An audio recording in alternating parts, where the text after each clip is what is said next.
자, 이제 오늘은 사무엘서 31번째 시간입니다. 사무엘하 5장 11절부터 6장까지 이제 같이 살펴보겠습니다. 사무엘하 이제 2장부터 보시면 이제 다윗의 이제 그 사울 왕이 죽고 다윗이 먼저 남유다의 왕이 되었다가 결국에는 남과 북이 전체 온 이스라엘의 왕이 되는 내용이 나옵니다. 그리고 이제 5장부터 8장을 보시면 이 다윗의 왕권이 든든하게 세워지는 그 과정을 다루고 있습니다. 그래서 제가 그 교재에도 나눠드렸는데 표 잠깐 보시면 이 5장부터 8장은 히브리 문학의 아주 대표적인 특징인 교차 대구 구조가 명확하게 나타납니다. 저희가 뭐 창세기 할 때 뭐 여러 번 제가 이거 말씀드렸는데, 여기서 교차는 가위 모양, X자 모양을 말합니다. 그리고 대구는 위아래로 쌍이 맞는 걸 말합니다. 보시면 A라고 되어 있는 부분 보시면 5장 13절부터 16절은 다윗의 아들들의 목록이 나옵니다. 그리고 저 아래에 8장 15절부터 18절 보시면 또 목록이 나오는데, 이번에는 다윗 정부의 관리들의 목록이 나옵니다. 이렇게 목록과 목록이 짝을 이뤄서 대구가 되고, 이 모양이 X자이기 때문에 교차 대구가 됩니다. 또 두 번째 B 보시면 전쟁, 이스라엘이 블레셋과 싸우는 내용이 5장 17절부터 25절에 나오고, 또 B 다시 보시면 8장 1절부터 14절에 이스라엘이 또 다른 이방 나라들과 싸우는 내용이 나옵니다. 전쟁이라는 내용이 또 똑같이 됩니다. 목록이라는 내용이 같고 전쟁이라는 내용이 같고, 그리고 이제 가운데에 이 교차 대구 구조는 그 핵심 내용이 중간에 보통 들어있습니다. 6장 보시면 무슨 내용입니까? 6장에는 법궤를 다루고 있고 7장은 하나님께서 다윗과 언약을 맺으시는 내용입니다. 그래서 이 6장의 법궤와 7장의 언약, 이 중심 내용을 위아래로 전쟁 이야기가 감싸고 있고, 또 그 바깥으로 목록 이야기가 감싸고 있는 이런 형태가 됩니다. 이 구조만으로도 하나님께서 세우시는 왕권이 무엇인지, 하나님이 원하시는 왕이 어떤 왕이고 하나님이 원하시는 왕국은 어떤 왕국인지를 알 수 있습니다. 자, 한번 설명해 보겠습니다. 교차대구의 중심 내용이 있다고 말씀드렸습니다. 하나님이 원하시는 중심이 뭡니까? 하나님 나라에 원하시는 중심은 법궤와 언약입니다. 법궤는 하나님의 임재와 말씀을 상징합니다. 하나님 나라에 하나님의 말씀이 임재하는 것이 중요하다, 이겁니다. 그리고 하나님은 하나님의 임재와 말씀을 소중하게 여기며 하나님과 맺은 언약을 잘 지키는 왕과 왕국을 원하시는 겁니다. 이게 다윗 왕국의 핵심이 가운데 들어있습니다. 한편 이 교차 구조는 다윗 왕국이 어떻게 변화되어 가는지 그 변화의 추이를 보여줍니다. A와 A 다시 목록 보시면, A 처음 보시면 다윗 왕권이 처음에는 이 아들들 혈연 관계를 기초로 형성이 되었다가 나중에는 관료 정치로 변화되는 것을 보여줍니다. 또 B에 나오는 블레셋과의 싸움은 이스라엘의 생존이 달린 싸움이었습니다. 살아남기 위한 싸움. 그런데 B 다시에 나오는 주변 국가들과의 싸움은 이스라엘의 영토를 확장하기 위한 싸움입니다.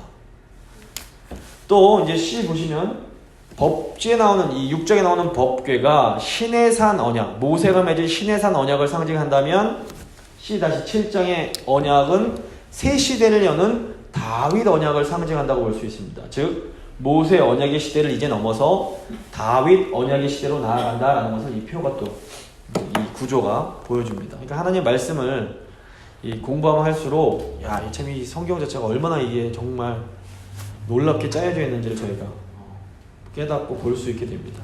자, 이제 5장, 오늘 5장 11절부터 12절 말씀 보겠습니다. 11절. 두로왕 히람이 다윗에게 사절들과 백향목과 목수와 석수를 보내매 그들이 다윗을 위하여 집을 지으니.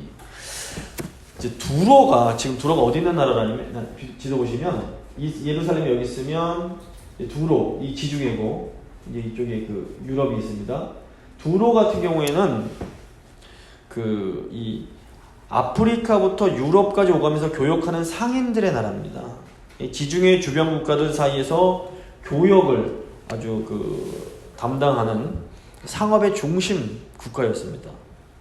그러니까 이 두로가 이스라엘을 돕는다라는 것에는 두 가지 차원이 있습니다. 첫째로 이것은 일종의 하나님이 주시는 축복이라고 볼 수 있습니다. 여호와께서 다윗과 이스라엘의 위상을 높여주셨기 때문에 이런 일들이 가능합니다. 그러니까 두로가 이스라엘에게 이렇게 호의를 베푸는 것은 그냥 베푸는 게 아닙니다. 이스라엘이 그만큼 뭔가 강하고 뭔가 이렇게 이스라엘이 얻을 게 있기 때문에 이제 이렇게 두로가 이스라엘을 돕는 겁니다. 이 일이 계기가 돼서 나중에 보시면 이 두 나라의 외교 관계가 더 붙어가지고 훗날 솔로몬이 이 두로의 기능공들과 무역에 의존해서 여러 가지 이제 백향목과 여러 가지 들여와서 여호와 하나님의 성전을 짓게 되는 일이 이제 일어나게 됩니다. 그래서 일종의 두로가 돕는다는 건 첫 번째는 축복의 의미입니다. 하나님의 복 주셨구나. 두 번째, 두로 왕 히람이 다윗을 도왔다는 것은 일종의 경고의 차원이 있습니다. 두로는 훗날 이스라엘이 영적으로 부패하고 타락한 데 큰 영향을 줍니다. 대표적인 게 뭐냐면 아합의 아내 이세벨이 두로 위에 있는 시돈 왕 에드발의 딸이었습니다. 그러니까 이 두로와 시돈은 여기 페니키아라고 불렀는데 이 페니키아의 대표적인 도시였습니다. 그래서 수로 보니게 할 때 이 보니게가 페니키아를 말합니다. 수로 보니게 시리아 페니키아, 이 페니키아 지역 아주 바알 섬기고 이 우상이 아주 팽배했던 그런 지역이었습니다. 그런데 이게 이스라엘과 연결을 맺으니까 보시면 이스라엘이 이방 나라와 교역을 하는 것은 이스라엘이 하나님을 의존하지 않고 열방을 통해서 자급하겠다는 욕망이 이제 들어 있는 겁니다. 이게 나중에 보시면 선지서 보시면 훗날 선지자들이 이스라엘 백성들을 경고하는 아주 큰 이유가 됩니다. 하나님만 의지하지 않고 이방 나라를 어떻게 의지해갖고 잘 살아보겠다, 스스로 먹고 살아보겠다 이런 생각하는 거에 대해서 선지자들이 아주 무섭게 경고를 합니다. 그렇다고 그럼 이스라엘은 교역도 안 하고 살아야 되냐? 이게 하나님 뜻은 아닙니다. 하나님 뜻은 뭐냐면 이방 나라와 더불어서 강한 나라로서 이방 나라와 교육하면서 살아가되 거룩한 언약 백성의 정체성을 잃지 말라는 겁니다. 그러니까 하나님께서 축복 주실 때에 정말 조심해야 됩니다. 더 겸손해지고 더 하나님만 의존해야 됩니다. 새로운 기회는 언제나 새로운 위험을 포함합니다. 그러니까 하나님께서 복 주실 때 조금만 방심하면 금세 축복이 저주로 변하는 겁니다. 그래서 신명기 17장 17절 보시면 이스라엘의 왕에게 자기를 위하여 은금을 많이 쌓지 말라고 말씀하십니다.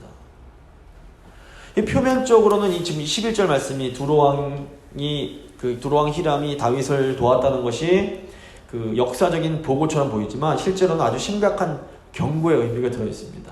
그러니까 하나님이 우리에게 주시는 축복에는 항상 이런 양면성이 있습니다. 하나님이 주신 복을 잘 사용하면 많은 사람들을 유익하게 하고 행복하게 해줄 수 있습니다. 하지만 이걸 잘못 사용하게 되면 자신에게 영적인 걸림돌과 올무가 될 수 있습니다. 그래서 종교개혁자 마틴 루터는 물질적인 축복은 항상 위험을 동반한다 이렇게 가르쳤습니다. 의미가 있습니다. 12절 다윗이 놀라운 게 이걸 알았습니다. 다윗이 여호와께서 자기를 세우사 이스라엘 왕으로 삼으신 것과 그의 백성 이스라엘을 위하여 그 나라를 높이신 것을 알았더라. 여기서 이제 나라는 왕국을 말합니다. 다윗은 자신이 여호와 하나님의 도구라는 것을 알고 있었습니다. 다윗은 자신이 누리는 외교적인 안정과 나라의 번영이 자신을 왕으로 세우신 하나님께서 하나님의 백성 이스라엘을 잘 섬기기 위함이라는 것을 알고 있었습니다. 그러니까 다윗은 이스라엘이 물질적으로 풍요함을 누리면서도 영적으로 타락하는 일이 없도록 최선을 다해야 한다. 이것이 다윗 이스라엘 왕의 사명이다라는 것을 알았던 겁니다. 다윗 왕권의 정체성은 하나님이 주신 복을 사실 언약 백성은 복받게 신명기 모세오경에서 계속 하나님 주신 언약을 하나님 은혜를 잘 지키면 복 받는다라고 분명히 나와 있습니다. 그러니까 하나님이 주신 이 복을 내가 누리려고 하는 것이 아니라 이스라엘 왕의 경우에는 하나님 복 주실 때 이 복을 하나님 백성인 이스라엘을 잘 섬기고 이스라엘 백성들이 성장할 수 있도록 돕는 것에 있었습니다. 이게 이제 오늘날 교회, 우리 교인들, 성도들의 정체성도 마찬가지입니다. 우리가 예수 그리스도 안에서 하나님의 말씀에 순종할 때에 하나님이 여러모로 복을 주십니다. 이 복을 주실 때 그 복이 나를 위한 것이 아니라 하나님의 백성들을 돕기 위한 것임을 기억하면서 청지기적 사명을 잘 감당해야 됩니다. 그럼 이 복을 계속 유지할 수가 있는 겁니다. 근데 복 좀 주셨다고 교만해져 갖고 그냥 교만해지면 이 복이 저주로 변하고 이제 다 이스라엘 왕국처럼 돼버리는 겁니다. 자, 이제 5장 13절 16절 다윗의 아들들의 명단이 나옵니다. 다윗이 헤브론에서 올라온 후에 예루살렘에서 첫 첩들을 더 두었으므로 아들과 딸들이 또 다윗에게서 나니 예루살렘에서 그에게 난 자들의 이름은 삼무아와 소밥과 나단과 솔로몬과 이팔과 엘리수아와 네벡과 야비아와 엘리사마와 엘리아다와 엘리벨렛이었더라. 사무엘상 3장 2절에서 5절 보시면 다윗이 헤브론에서 낳은 아들들의 명단이 또 이제 나옵니다. 그리고 또 다시 이제 여기서 다윗이 예루살렘으로 온 후에 낳은 11명 아들들 이름이 이제 나오게 됩니다. 구약에서 자식들 많은 건 뭐를 의미합니까? 축복을 상징합니다. 그러니까 하나님 다윗의 아들들이 목록이 나오는 건 하나님의 축복이 다윗의 왕권 가운데 있고 다윗 왕가가 지금 하나님 은혜 가운데 번성하고 있음을 보여줍니다. 동시에 이 목록은 바로 위에서 처럼 다윗이 가지고 있는 어떤 위험에 대한 경고이기도 합니다. 왜 그러냐 하면 지금 많은 아내와 자식들을 거느리게 된 다윗은 어느새 열방의 왕처럼 점점 변해갑니다. 13절 보시면 다윗이 첫 첩을 더 두었다 이렇게 나옵니다. 신명기 17장 17절 보시면 이스라엘의 왕은 아내를 많이 두면 안 되는 겁니다. 다윗이 지금 첩을까지 두면서 마치 열방의 왕들처럼 행하고 있습니다. 24절 보시면 아직 태어나지 않은 솔로몬의 이름이 나옵니다. 이제 이것은 많은 아내를 취한 다윗이 곧 밧세바를 취하게 될 것을 이렇게 암시하고 있습니다. 그러니까 다윗이 많은 아내와 아이를 거느린 이 열방의 왕들의 모습을 따라가지 않았다면 어쩌면 다윗은 더 많은 복을 누릴 수 있었을 것입니다. 다윗이 이런 식으로 스스로 하나님이 주신 복을 제한하는 겁니다. 이게 어떻게 보면 다윗의 한계, 이 인간의 한계일 수밖에 없을지 모르겠습니다. 5장 17절입니다. 블레셋과의 싸움 나옵니다. 이스라엘이 다윗에게 기름을 부어 이스라엘 왕으로 삼았다함을 블레셋 사람들이 듣고 블레셋 사람들이 다윗을 찾으러 다 올라오매 다윗이 듣고 요새로 나가니라. 블레셋 사람들이 이미 이르러 르바임 골짜기에 가득한지라. 블레셋 사람들이 이 르바임 골짜기에 모이게 되는 겁니다. 블레셋은 영적으로 보면 하나님께 반항적이며 힘이 곧 정의라고 믿는 사람들을 상징합니다. 이 세상에 속한 사람들. 블레셋은 그런데 하나님 나라가 견고하게 서고 강해지는 것을 싫어합니다. 왜냐하면 블레셋의 섬기는 왕이 마귀이기 때문에. 그러니까 하나님 교회가 든든하게 설 때 블레셋 같은 사람들은 좋아하지 않습니다. 하지만 우리가 하나님 백성들이 구약의 이스라엘, 구약의 다윗왕, 신약의 교회 우리 성도들이 온전하게 하나님을 의지하면 블레셋은 우리를 이길 수 없습니다. 19절 보시면 다윗이 여호와께 여쭈어 이르되 내가 블레셋 사람에게로 올라가리까 여호와께서 그들을 내 손에 넘기시겠나이까 하니 여호와께서 다윗에게 말씀하시되 올라가라 내가 반드시 블레셋 사람을 내 손에 넘기리라 하신지라. 다윗이 바알브라심에서 이르러 거기서 그들을 치고 다윗이 말하되 여호와께서 물을 흩음같이 내 앞에서 내 대적을 흩으셨다 하므로 그곳 이름을 바알브라심이라 부르니라. 아까 그 바알브라심 여기서 이제 치는 겁니다. 블레셋을 치게 됩니다. 블레셋이 다윗의 통치에 도전해 올 때 다윗이 어떻게 합니까? 여호와께 묻습니다. 기도를 드리는 겁니다. 이것은 지금 이제 다윗이 사울과 다르게 하나님의 명령을 받아서 행하는 왕임을 보여줍니다. 21절 보시면 거기서 블레셋 사람들이 그들의 우상을 버렸으므로 다윗과 그의 부하들이 치우니라. 블레셋이 이스라엘과 전쟁에서 피해서 도망치면서 자기들이 들고 나왔던 신상들을 다 버리고 갑니다. 근데 사무엘상 4장과 5장 보시면 실로에서도 이스라엘 사람들이 이제 그 엘리 제사장 때에 블레셋과 전쟁을 했습니다. 이때 어떻게 합니까? 이스라엘이 지고 블레셋이 이스라엘의 법궤를 뺏어갑니다. 근데 지금 이스라엘과 블레셋 관계가 완전히 역전이 되어버렸습니다. 이제는 이스라엘 백성들이 블레셋이 버리고 간 신상들 다 치워버리는 겁니다. 그래서 사무엘서는 별명이 뭐냐면 역전의 책입니다. 역전의 책. 보시면 처음에 한나와 분인나가 역전이 됩니다. 처음에 분인나가 아들 딸을 득이양양했었는데 역전이 됩니다. 그 다음에 사무엘과 엘리가 또 역전이 됩니다. 엘리 제사장이 있다가 사무엘이 역전시키고, 사울과 다윗이 역전이 되고, 또 이스라엘과 블레셋이 또 이렇게 역전이 되는 겁니다. 블레셋이 강해 보여도. 우리 인생도 마찬가지입니다. 결국에는 누가 이기냐? 하나님을 온전히 신뢰하는 사람들이 인생 역전을 경험하게 되는 겁니다. 이게 우리의 소망입니다. 22절 보시면 블레셋이 또 자기들의 그걸 모르고 또 쳐들어옵니다. 블레셋이 다시 올라와서 르바임 골짜기에 가득한지라 다윗이 여호와께 여쭈니 이르시되 올라가지 말고 그들 뒤로 돌아서 뽕나무 숲을 맞은편에서 그들을 기습하되 뽕나무 꼭대기에서 걸음 걷는 소리가 들리거든 곧 공격하라. 그때 여호와가 너보다 앞서 나가서 블레셋 군대를 치리라 하신지라. 이에 다윗이 여호와의 명령대로 행하여 블레셋 사람을 쳐서 게바에서 겟셀까지 이르니라. 블레셋이 또다시 도전을 해오자 다윗이 또다시 여호와께 기도를 드립니다. 그러니까 다윗은 매번 전쟁할 때마다 계속해서 자기 힘이 아니라 하나님을 의지하는 겁니다. 다윗이 이렇게 하나님을 의지하고 구하니까 하나님이 다윗을 친절하게 도와주십니다. 전략까지 알려주시는 겁니다. 결국 다윗이 블레셋 사람들을 게바, 이거 기브온이라고 되어 있는데 기브온에서부터 게셀까지 쫓아버립니다. 게셀이 이쪽에 저 끝으로 여기까지 원래 쳐들어왔었는데 보통 블레셋이 게셀까지. 이렇게 이제 다윗은 사무엘상 4장에 나오는 그 에베네셀 전쟁, 그 엘리 제사장 때 그 전쟁 이후에 블레셋이 이제 이 유다 그 이스라엘 땅을 많이 이렇게 들어와서 차지하고 있었는데 블레셋이 차지했던 이스라엘 영토를 다시 되찾게 되는 겁니다. 블레셋을 다 몰아버리고. 그러니까 다윗이 하나님을 의존할 때에 다윗의 왕권이 든든하게 서게 됩니다. 보시면 다윗이 견고한 성 예루살렘을 왕도로 삼게 되고, 저기 있는 두로 왕까지 다윗 왕국을 인정하고 자녀들을 많이 얻게 되고, 이스라엘 영토에서 블레셋을 몰아내면서 하나님 나라가 점점 더 견고하게 서게 되는 겁니다. 결국 하나님 백성들에게 가장 중요한 것이 뭐냐면 하나님을 의지하고 하나님께 묻고 구하는 겁니다. 사실은 사무엘 상하 전체가 뭘 강조하냐? 하나님 백성은 하나님께 묻고 구하는 것이다.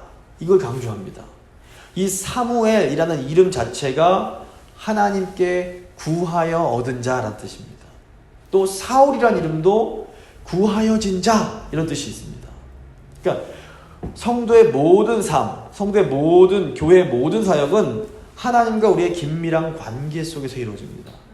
그러니까 모든 일에서 하나님께 철저하게 의존적인 자세, 묻고 구하며 하나님이 원하시는 길을 찾는 자세가 굉장히 중요합니다. 그러니까 하나님 백성은 늘 하나님께 구하는 자로, 하나님의 뜻을 찾는 자로 살아가야 됩니다. 사사시대처럼 자기 눈에 보기 좋은 대로 막 하는 것이 아니라 하나님 보시기엔 뭐가 좋을까? 이걸 늘 고민하면서 하나님의 뜻을 구하는 겁니다. 이것이 이스라엘 왕 다윗에게는 중요한 것이 아니라 오늘 우리 교회 성도들에게도 가장 중요한 것이라고 볼 수 있습니다. 자, 이제 6장 법궤 운반입니다. 이제 이 법궤 운반은 하나님 백성 이스라엘이 하나님을 어떻게 예배해야 하는가에 대한 아주 좋은 원리를 우리에게 보여줍니다. 먼저 보시면 이제 하나님의 계시와 우사의 죽음에 대한 내용이 나오는데, 다윗이 법궤가 있는 기럇 여아림으로부터 이제 법궤를 예루살렘으로 옮겨오려고 합니다. 1절 보시면 다윗이 이스라엘에서 뽑은 무리 3만 명을 다시 모으고 다윗이 일어나 자기와 함께 있는 모든 사람과 더불어 바알레 유다로 가서 거기서 하나님의 궤를 메어 오려 하니 그 궤는 그룹들 사이에 좌정하신 만군의 여호와의 이름으로 불리는 것이라. 여기 바알레 유다라고 되어 있는 곳이 기럇 여아림의 옛 이름, 가나안식 이름입니다. 똑같은 장소입니다. 사무엘상 5장에서 7장 보시면 전쟁에서 지고 블레셋으로 갔던 법궤는 블레셋 지역에 큰 재앙을 내린 후에 결국 기럇 여아림의 그 아비나답이라는 사람의 집으로 오게 됩니다. 지금 이제 에베네셀에서 싸웠다가 이스라엘이 패배를 하고 블레셋 사람들이 자기 진영으로 데리고 갔는데 이제 재앙을 내리시니까 여기저기 돌아다니다가 결국에는 기럇 여아림이라고 해서 이제 머물게 됩니다. 사무엘상 7장 1절 보시면 기럇 여아림 사람들이 와서 여호와의 궤를 옮겨 산에 사는 아비나답의 집에 들여놓고 그의 아들 엘리야사를 거룩하게 구별하여 여호와의 궤를 지키게 하였더니 이렇게 나옵니다. 근데 이제 여기서 이제 다윗이 여기 머물고 있던 법궤를 왕의 성인 예루살렘으로 옮겨가고 싶어하는 겁니다. 왜 다윗이 기럇 여아림에 있던 법궤를 예루살렘으로 옮기고 싶어 했을까요? 많은 학자들이 다윗이 법궤를 예루살렘으로 옮기려고 하는 것이 다윗 왕권의 정당성을 확보하기 위해서였을 거다라고 생각을 합니다. 물론 법궤를 왕도인 예루살렘으로 옮기는 것에 정치적 차원의 목적이 있었을 겁니다. 하지만 사실상 본문을 잘 보면 다윗이 법궤를 옮긴 더 중요한 이유가 뭐냐면 영적인 차원이 있는데 그것은 예배를 회복하기 위해서였습니다. 이스라엘의 무너진 예배를 온전히 회복하기 위해서. 역대상 13장 3절을 보시면 다윗이 이스라엘 백성들을 모아놓고 이런 말을 합니다. 우리가 우리 하나님의 궤를 우리에게로 옮겨오자. 사울 때에는 우리가 궤 앞에서 묻지 아니하였느니라 하며. 그러니까 사울 때는 궤 앞에서 법궤 앞에서 묻지 않았다. 무슨 말입니까? 사울 때는 하나님께 온전히 관계 맺지 않는 무슨 일이 있어도 그냥 자기 맘대로 하는 영적으로 굉장히 어두운 시대였다는 겁니다. 이제는 그러지 말자. 우리가 이제는 매사의 모든 일에 여호와 하나님의 뜻을 여쭙고 우리가 행동하자 이겁니다. 정치적인 목적이 있었을 겁니다. 하지만 법궤를 옮기는 다윗의 1차적 관심은 예배의 회복이었습니다. 실제로 법궤의 이동은 이스라엘 예배 역사에 있어서 큰 변화를 가져옵니다. 이전까지는 실로가 예배의 중심지였습니다. 물론 오래전에 무너지긴 했지만 이제 예루살렘으로 옮겨짐으로써 이렇게 법궤가 옮겨짐으로써 예배의 중심지가 예루살렘이 됩니다. 그래서 언약궤로서의 법궤는 하나님의 주권과 하나님의 임재를 상징합니다. 이제 성경과 역사를 보시면 항상 하나님의 계시를 인간의 사회 및 정치적 필요에 따라 이용하려는 사람들이 있습니다. 그래서 자기 뜻을 이루기 위해서 여러분 이것이 하나님의 뜻입니다 이렇게 얘기하면서 막 이제 하나님의 말씀을 이용해 먹습니다. 성경에도 그런 내용이 많이 나오고 역사 속에도 그런 내용이 굉장히 많았습니다. 십자군 전쟁도 그런 것이었고 오늘날 정치 속에서 일어나는 일들도 많은 그런 일들이 많이 나옵니다. 근데 사무엘 상에서 하나님 말씀을 상징하는 법궤를 전쟁터로 끌고 간 이유가 뭐였습니까? 하나님을 높이고 경외하기 위해서가 아니라 자기 전쟁에서 이겨먹으려고 우상처럼 야 법궤 가면 이기겠지 하고 갖고 간 겁니다. 이게 하나님의 말씀을 마음껏 이용해 먹으려고 하는 겁니다. 그런데 세상이 하나님 말씀의 통치 아래로 들어와야지 하나님을 세상 정치를 섬기는 자리에 끌고 가면 절대로 안 되는 겁니다. 그러니까 말씀 중심의 바른 예배가 이런 인간적인 잘못된 시도들을 폭로해 줍니다. 너네 잘못하고 있는 거야. 다윗이 법궤를 예루살렘으로 지금 옮기려고 하는 것은 하나님만이 왕이심을 선포하는 행위였습니다. 하나님의 계시를 상징하는 언약궤가 이스라엘의 중심 도시에 놓임으로써 하나님의 주권이 이스라엘의 정치와 사회와 모든 생각까지도 사로잡고 지배하기를 간절히 소망하는 겁니다. 그러니까 다윗은 이 이스라엘이 하나님 뜻에 따라 다스려지고 하나님 뜻에 따라 움직여지는 나라가 되기를 그 마음껏 간절히 소망하는 겁니다. 법궤가 예루살렘으로 이렇게 이동한 것은 물론 이런 영적인 차원뿐 아니라 정치적, 사회적 차원에서도 큰 의미가 있었습니다. 법궤가 다윗의 왕도에 있다는 것은 이제 다윗 왕국의 정통성, 정당성이 공개적으로 이제 확보가 되는 겁니다. 그래서 다윗이 정말 이를 통해서 예루살렘을 이스라엘 12지파 전체를 모으고 연합시키는 중심지로 만들게 됩니다. 근데 이 법궤를 옮기는 일이 이렇게 중요한 영적 의미가 있었는데도 이 일에 많은 일들이 순조롭지가 못하고 많은 일들이 생겨납니다. 그런데 이렇게 많은 일들이 생겨나는 것이 하나님이 원하시는 예배가 무엇인지에 대해서 아주 중요한 의미를 메시지를 저에게 전해줍니다. 3절 보시면 그들이 하나님의 궤를 새 수레에 싣고 산에 있는 아비나답의 집에서 나오는데 아비나답의 아들 웃사와 아효가 그 새 수레를 모니라. 그들이 산에 있는 아비나답의 집에서 하나님의 궤를 싣고 나올 때에 아효는 궤 앞에서 가고 다윗과 이스라엘 온 족속은 잣나무로 만든 여러 가지 악기와 수금과 비파와 소고와 양금과 제금으로 여호와 앞에서 연주하더라. 이상한 것은 전쟁할 때는 그렇게 열심히 하나님께 묻던 다윗이 법궤를 메올릴 때는 하나님께 여쭙던 내용이 나오질 않습니다. 뭔가 잘못되어 가고 있구나라는 것을 감지할 수가 있습니다. 이 역설적이게도 법궤를 지금 예루살렘으로 옮겨오려는 목적 자체가 하나님께 묻기 위함인데 법궤를 옮기는 일에 대해서 하나님께 묻지를 않는 겁니다. 어쩌면 다윗은 이게 너무나 하나님께서 원하시는 거다 자기 마음간에 이미 확신을 했을지 모르겠습니다. 하지만 아무리 좋은 의도가 있다고 할지라도 이 중요한 일을 할 때는 항상 하나님께 여쭤야 되는 겁니다. 그래서 왕에게 있어 하나님께 묻는 것이 너무너무 중요합니다. 하나님께 의존적인 태도, 하나님께 모든 것을 구하고 묻는 태도가 이스라엘 왕에게 있어서 또 사실 오늘날 성도에게 있어서 가장 중요한 태도이기 때문입니다. 결국 이제 법궤를 운반하는 방식부터 문제가 생기기 시작합니다. 다윗이 새 수레를 만들어서 법궤를 싣고 많은 사람들을 모아서 막 꽹과를 치고 세리머니를 하면서 막 이제 옮겨옵니다. 이 어떻게 보면 다윗이 법궤가 옮겨오는 게 너무 기뻐서 정성을 다해서 지금 법궤를 모시고 있습니다. 그런데 이 모습이 과거 블레셋 사람들이 법궤를 돌려보내는 모습과 굉장히 닮아 있습니다. 당시에는 송아지가 끄는 수레의 법궤를 실어서 이제 블레셋 사람들이 이스라엘로 돌려보냈습니다. 근데 본래 법궤는 어떻게 이동해야 됩니까? 제사장들이 매서 운반해야 되는 겁니다. 근데 지금 다윗이 하나님의 규례가 아니라 이방 민족들의 풍속을 따라서 법궤를 메어 올리고 있는 겁니다. 6절 보시면 그들이 나곤의 타작마당에 이르러서는 소들이 뛰므로 웃사가 손을 들어 하나님의 궤를 붙들었더니 여호와 하나님이 웃사가 잘못함으로 말미암아 진노하사 그를 그곳에서 치시니 그가 거기 하나님 궤 곁에서 죽으니라. 여호와께서 웃사를 치심으로 다윗이 분하여 그곳을 베레스 웃사라 부르니 그 이름이 오늘까지 이르니라. 다윗이 그날에 여호와를 두려워하여 이르되 여호와의 궤가 어찌 내게로 오리요 하고. 법궤를 운반하던 웃사가 수레가 막 흔들려서 수레가 떨어질 것 같으니까 법궤가 떨어질 것 같으니까 법궤를 손으로 딱 붙잡습니다.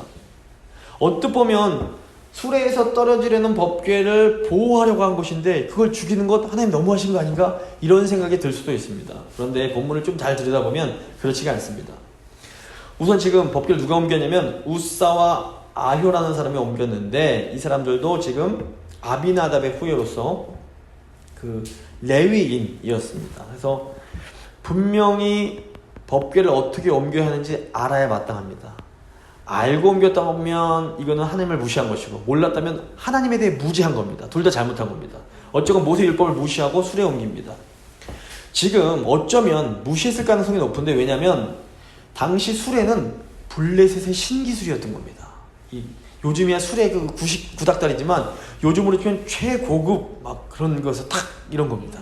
네, 리무진에 해당하는 걸 수 있겠습니다. 게다가 무거운 궤를 사람이 직접 들고 옮기는 것보다는 수레에 이렇게 싣고 이동하면 훨씬 더 효율적이었을 겁니다. 그런데 수레는 보시면 효율적이긴 했지만 비인격적인 겁니다. 웃사는 효율을 위해서 하나님의 방법이 아니라 자신의 방법을 사용했던 겁니다. 비인격적인 수레로 인격적인 레위인들의 사역을 대체해버린 겁니다. 웃사는 지금 하나님의 계시를 무시하고 분명히 하나님께서 말씀 가운데 레위인이 날라라 하셨는데 계시 말씀을 무시하고 기술과 효율성을 신봉하는 사람이었습니다. 그러니까 우리가 예배드리고 또 사역할 때에도 이 부분을 조심해야 됩니다. 효율적이라고 새로운 기술이라고 힘과 돈이 적게 든다고 다 괜찮은 것은 아닌 겁니다. 때로는 비효율적으로 보일지라도 하나님께서 계시하신 인격적인 방법을 고수해야 할 때가 있습니다. 사실 이제 웃사의 태도를 잘 보면 자신이 하나님의 궤를 보호하고 돌본다고 생각하는 것처럼 보입니다. 우사가 법궤를 만진 것이 정말 우발적인 행동이 아니라 습관에서 평소 생각에서 비롯된 행동일 가능성이 매우 높습니다. 만만하게 보인 겁니다. 결국에는 하나님을 우습게 보았던 이런 태도가 우사를 죽게 만든 겁니다. 오늘날에도 자신이 교회를 돌본다, 내가 하나님을 돌봐드린다, 이렇게 착각하는 사람들이 있습니다. 이게 정말 무서운 착각입니다. 우리가 하나님을 돌보는 게 아니라 하나님이 우리를 돌봐주시는 겁니다. 사무엘하 6장 8절 보시면 여호와께서 우사를 치셨다는 동사가 두 번 나오는데, 이게 사무엘하 5장 20절에서 여호와께서 블레셋을 치셨다고 할 때 똑같은 동사를 사용합니다. 무슨 말이냐면 우사의 행동이 할례받지 못한 블레셋 사람들의 행동과 별로 다를 게 없었다는 겁니다. 우리가 하나님을 어떤 태도로 대하는가, 이게 너무너무 중요한 겁니다. 너무 좋은 아버지시지만 하나님 우리가 만만히 볼 수 있는 대상이 아닌 겁니다. 뭐 길거리 장터에 파는 물건처럼 그렇게 하나님을 팔려고 하면 절대로 안 되는 겁니다. 10절 보시면 다윗이 여호와의 궤를 옮겨 다윗성 자기에게로 메어 가기를 즐겨하지 아니하고 가드 사람 오벳에돔의 집으로 메어 간지라. 여호와의 궤가 가드 사람 오벳에돔의 집에 석 달을 있었는데 여호와께서 오벳에돔과 그의 온 집에 복을 주시니라. 법궤가 지금 가드 사람 오벳에돔의 집에 머뭅니다. 근데 오벳에돔, 가드는 블레셋입니다. 오벳에돔은 블레셋 출신의 이방인입니다. 하나님이 원하시면 블레셋 사람도 하나님께 쓰임받을 수 있고 복을 받을 수 있는 겁니다. 그러니까 하나님은 다윗을 너무 사랑하시고 다윗 편이셨지만 그렇다고 다윗이 원하는 대로 움직이는 분은 아니신 겁니다. 하나님은 우리도 너무너무 사랑하시고 우리 편이십니다. 하나님은 우리 편이십니다. 그렇다고 하나님이 우리의 기대대로 막 움직여주는 분은 아닌 겁니다. 하나님은 항상 하나님의 방법대로 우리에게 역사하십니다. 그러니까 우사의 죽음은 우리가 하나님을 어떻게 섬기고 어떻게 예배해야 할지를 다시 한번 생각해보게 만듭니다. 처음부터 다윗이 법궤를 옮기는 방식 자체가 굉장히 이방적이고 세속적이고 인간적인 방식이었습니다. 내 뜻대로 하나님 섬기는 것은 사실 하나님을 섬긴다고는 하지만 사실은 자기를 섬기는 겁니다. 이런 것은 결국 하나님을 만족시켜드리는 것이 아니라 내 욕심, 자기 만족에서 이제 끝이 나게 되는 겁니다. 하나님을 섬긴다고 하지만 내 욕심을 차리려고 하는 것은, 내 만족을 위한 것이라면 그것은 실상은 우상숭배와 다를 게 없습니다. 이렇게 내 만족을 위한 행동은 블레셋 사람들의 행동과 본질적으로 다르지 않은 겁니다. 하나님께서는 우사를 치심으로 이런 방식으로는 결코 하나님을 예배할 수 없다, 하나님을 섬길 수 없다라는 것을 분명하게 알려주십니다. 하나님은 우사의 죽음을 통해서 시온 산성, 예루살렘에 세워지는 왕권은 그런 함부로 우습게 여길 수 있는 그런 왕권이 결코 아니라는 것을 분명하게 드러내십니다. 자, 12절부터 이제 인간의 반응입니다. 어떤 사람이 다윗 왕에게 아뢰어 이르되 여호와께서 하나님의 궤로 말미암아 오벳에돔의 집과 그의 모든 소유에 복을 주셨다 한지라. 다윗이 가서 하나님의 궤를 기쁨으로 메고 오벳에돔의 집에서 다윗성으로 올라갈새 여호와의 궤를 맨 사람들이 6걸음을 가매 다윗이 소와 살진 송아지로 제사를 드리고. 법궤가 머물러 있는 오벳에돔의 집이 하나님의 복을 받았다라는 말을 들은 다윗이 다시 이제 법궤를 예루살렘으로 옮겨오려고 합니다. 이번에는 운반 절차를 철저하게 준비하고 레위인들이 궤를 메어서 운반합니다. 여기 이제 레위인이란 말이 나오지 않는데 같은 내용이 기록된 역대기를 보면 레위인이 운반했다고 나옵니다. 6걸음 후에 제사를 드렸던 것은 이게 하나님의 그 안식과 6일 일하시고 7일날 안식하셨던 것과 관련이 있어 보입니다. 아마도 모든 이 과정 자체를 더 거룩하게 하기 위한 그런 조치였을 겁니다.